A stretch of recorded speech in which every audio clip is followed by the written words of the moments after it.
চট্টগ্রাম শহর থেকে মাত্র কয়েক মিনিটের দূরত্বে পাহাড়ে ঘেরা এক বিস্তীর্ণ এলাকা জঙ্গল সলিমপুর। কিন্তু এই নামের আড়ালে দীর্ঘদিন ধরে গড়ে উঠেছিল এক অদৃশ্য সাম্রাজ্য। অপরাধ, অস্ত্র, সন্ত্রাস আর নিয়ন্ত্রণহীন বসতির কারণে স্থানীয়দের কাছে জায়গাটি পরিচিত হয়ে ওঠে দেশের ভেতর আরেক দেশ নামে। প্রায় ৩,০০০ একর পাহাড়ি এলাকায় গড়ে ওঠা এই জনপদে বসবাস করছে লক্ষাধিক মানুষ।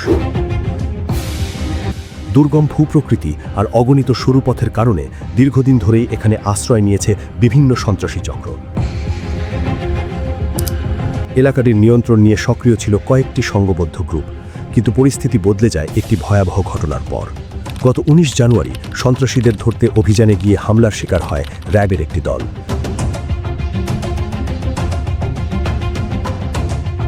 সেই হামলায় প্রাণ হারান র্যাবের এক কর্মকর্তা, আহত হন আরও কয়েকজন সদস্য।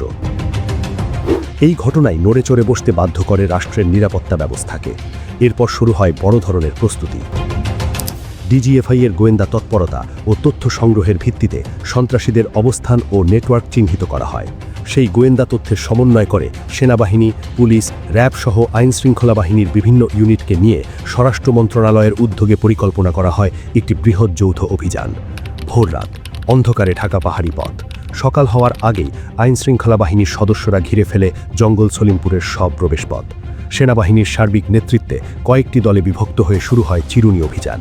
এই অভিযানে অংশ নেন প্রায় ৩,৫০০ সদস্য। দুর্গম পাহাড়ি এলাকায় অভিযান পরিচালনায় ব্যবহার করা হচ্ছে সাজোয়া যান, এপিসি এবং ডগ স্কোয়াডের সহায়তাও। লক্ষ্য একটাই, অপরাধীদের আস্তানা ভেঙে দেওয়া এবং পুরো এলাকায় রাষ্ট্রের নিয়ন্ত্রণ প্রতিষ্ঠা করা। গোয়েন্দা তথ্যের ভিত্তিতে চিহ্নিত করা হয়েছে কয়েকটি সক্রিয় সন্ত্রাসী নেটওয়ার্ক, যাদের বিরুদ্ধে রয়েছে ভূমি দখল, অস্ত্রবাজি, চাঁদাবাজি এবং সহিংসতার অভিযোগ।